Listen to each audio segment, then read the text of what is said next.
تو ایک حدیث بڑے دنوں سے انٹرنیٹ پہ روم کر رہی تھی، یہ مجھے بھی ملی تھی کیا کہتے ہیں ایکس مسلمس کے سب ریڈٹ پہ. تو حدیث ہی آپ کے سامنے اسکرین پہ ہے آپ کی، صحیح ہے. پڑھوں گا نہیں کیونکہ میری زبان اجازت نہیں دیتی یہ روایت پڑھنے کی. تو خیر اس روایت میں میں نے تھوڑی سی تحقیق کی، زیادہ تحقیق کرنے کی مجھے ضرورت نہیں پڑی، صحیح ہے. پول کھولتے ہیں اس پہ، سارا کر دیتے ہیں، اس کا مطلب تیا پانچا کر دیتے ہیں تاکہ آگے سے کوئی یہ کلیم یوز نہ کر سکے. تو ذرا اپنی سیریس آواز میں آتے ہیں اور شروع کرتے ہیں آج کی ویڈیو کو. تو اس حدیث کو ٹوٹل 5 سندوں سے رپورٹ کیا گیا ہے. پہلی 3 سندیں آتی ہیں قابوس بن ابی ذبیان الکوفی کی طرف سے. 5 میں سے 3 سندیں صرف ایک بندہ قابوس ابن ابی ذبیان رپورٹ کر رہا ہے. تو ذرا دیکھتے ہیں کہ قابوس کیا تھا، اس کا کریکٹر کیا تھا، یہ کیسا بندہ تھا، صحیح ہے. امام بخاری اپنی تاریخ الکبیر کی 4تھی جلد، یہ میں نے سامنے سکین آ گیا، تاریخ الکبیر کی 4تھی جلد پیج 193 پہ امام بخاری روایت کریں احمد بن عبداللہ سے، جو روایت کریں جریر سے. جریر کہتے ہیں کہ ہم نے قابوس بن ابی ذبیان کو پکڑا، انکاؤنٹر کیا اس کی کرپشن کے بعد الفسادہ اوہو یہ تو مسئلہ ہو گیا، اب تو ٹنی مطلب حدیث نہیں یوز کر سکتے، سوری. ابھی میں باقی سندوں پہ بات نہیں کروں گا اور آگے کریں گے، لیکن پہلے قابوس ابن ابی ذبیان کو ہی پکڑ کے رکھتے ہیں کیونکہ اس کی ہی حدیث مجمع الزوائد میں بھی آئی ہوئی ہے. کیونکہ امام طبرانی نے اس سے لی اور اس سے نقل کی، امام طبرانی سے نقل کی ابو بکر الہیثمی نے مجمع الزوائد میں. ابھی ذرا قابوس ابن ابی ذبیان کو پکڑ کے رکھتے ہیں اور ذرا اور تھوڑا تیا پانچا کرتے ہیں. تو یہ میرے سامنے آ گئی جی طبقات الکبریٰ امام محمد بن سعد کی، امام ابو عبداللہ محمد بن سعد کی طبقات الکبریٰ، اس کی ہے جلد نمبر 6 پیج نمبر 330. قابوس بن ابی ذبیان کا ذکر ہے تو وہاں پہ امام محمد بن سعد لکھتے ہیں وفیہا ضعف ولا حتج، مطلب کہ ضعیف ہے اور اسے ایز این ایویڈنس کبھی بھی نہیں کوٹ کیا جا سکتا. اوہو یہ تو تھوڑا زیادہ مسئلہ ہو گیا، نہیں ابھی اور بھی ہے. یہ ہے میرے سامنے اب حافظ ابن عدی کی الکامل فی الضعفاء الرجال جلد نمبر 8. یہ کتاب ہے ہی ضعیف نریٹرز اور ضعیف نریشنز کے بارے میں. پیج نمبر 691 پر قابوس ابن ابی ذبیان کا ذکر اور 694 پر امام ابن عدی نے اس نریشن کو کوٹ کیا ہے. وہاں پہ اب جن کو عربی آتی ہے انہوں نے ایک بڑی مزیدار چیز نوٹس کر لی ہوگی، لیکن ایک منٹ رک جاؤ، میں تمہیں 694 کا سکین پہلے دکھا لوں اور پھر اس کے بارے میں ہم بات کریں گے. جناب پیج نمبر 694 پہ ضعیف حدیثوں میں اس حدیث کو بھی ابن عدی نے شامل کیا الکامل فی الضعفاء الرجال میں. یہاں پہ حافظ ابن عدی یحییٰ بن معین کا قول نقل کر رہے ہیں جہاں پہ پہلے انہوں نے کہا ہے کہ قابوس ٹرسٹ وردی ہے، پہلے انہوں نے ٹرسٹ وردی کہا ہے اور نیچے ہی انہوں نے کہہ دیا نہیں بھائی ٹرسٹ وردی نہیں ہے، ضعیف ہے. فقال ضعیف یعنی قابوس ضعیف ہے ابن معین کی نظر میں بھی، کیونکہ انہوں نے بعد میں اس کو ویکن کر دیا تھا، بعد میں انہوں نے کہہ دیا کہ بھائی نہ بھائی یہ بندہ چنگا کوئی نہیں. یہ میرے سامنے ہے ابن جوزی کی کتاب ضعفاء المتروکین دی بک آف ویکس اینڈ فیبریکیٹرز جلد نمبر 3 پیج نمبر 12 پہ وہ لکھتے ہیں کہ کالا یحییٰ بن معین ضعیف وکالا مرہ ثقہ، کہ یحییٰ بن معین نے قابوس کو ضعیف کہہ دیا جب انہوں نے ایک بار اسے ثقہ کہا تھا.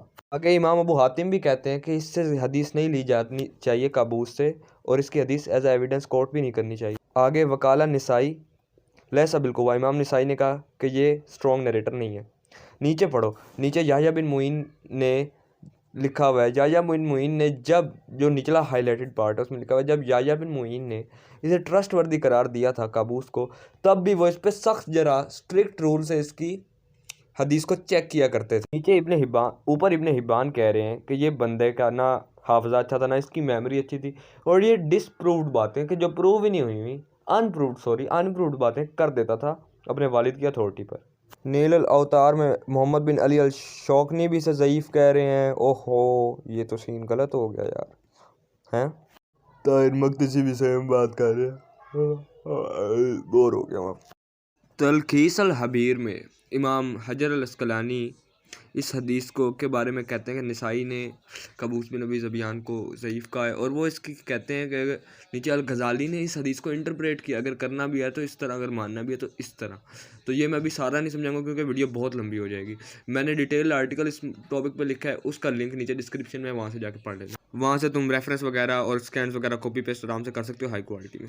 اچھا میں نے ریڈٹ پہ ایک اور بھی چیز دیکھی تھی کہ وہ کہہ رہے تھے کہ جی اسلام ویب نے کہا ہے جی قابوس بن ابی ذبیان کی حدیث ایکسیپٹ ہو سکتی ہے.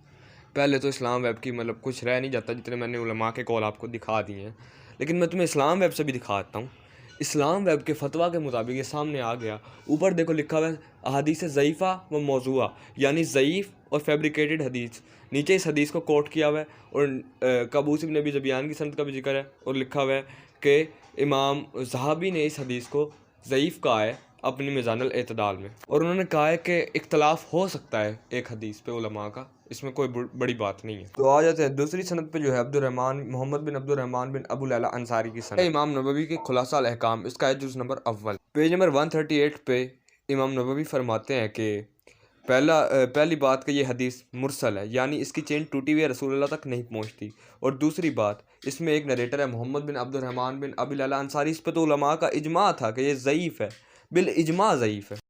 یہ جناب آپ کی خدمت میں میری انسٹاگرام پوسٹ کی سلائیڈ ابن ملکان کی البدر المنیر، اس میں بھی امام نبوی کا قول نقل ہے کہ حدیث ضعیف ہے، اور البیہقی جنہوں نے یہ حدیث روایت کی ہے وہ بھی کہتے ہیں کہ یہ حدیث ضعیف ہے، اور آل اوور بھی ضعیف ہے حدیث. اور اب چلتے ہیں اپنی لاسٹ دو سندوں کی طرف اور پھر بات کریں گے یہ حدیث اصل میں کیا تھی. لاسٹ سند ہے حضرت انس بن مالک رضی اللہ تعالیٰ عنہ کی، تو ان سے نریٹ کر رہے سفیان المسیسی اور یمن بن سعید المسیسی. سفیان المسیسی جو ہے وہ مجہول الحال ہے، یعنی ان نون ہے، اور یمان بن سعید المسیسی کو امام دارقطنی اور باقی حضرات نے ضعیف کہا ہے. یہ سامنے میزان الاعتدال کا سکین دیکھ سکتے ہیں. اس حدیث کو ویکن کرنے کے لیے سفیان المسیسی بہت تھا جو کہ ان نون ہے، بٹ یہاں پہ تو ڈبل کام ہوا پڑا.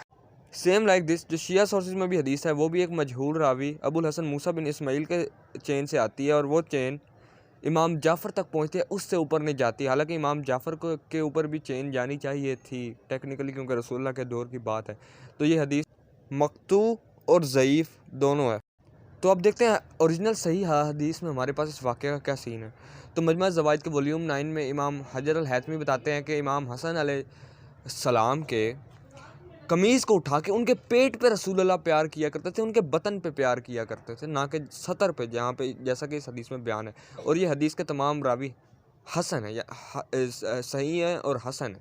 تو بس آج کی ویڈیو میں ان کے لیے اتنا لنگر بہت ہے، باقی اب کسی اور ویڈیو میں ملیں گے، تب تک کے لیے غلام کو دیجیے اجازت.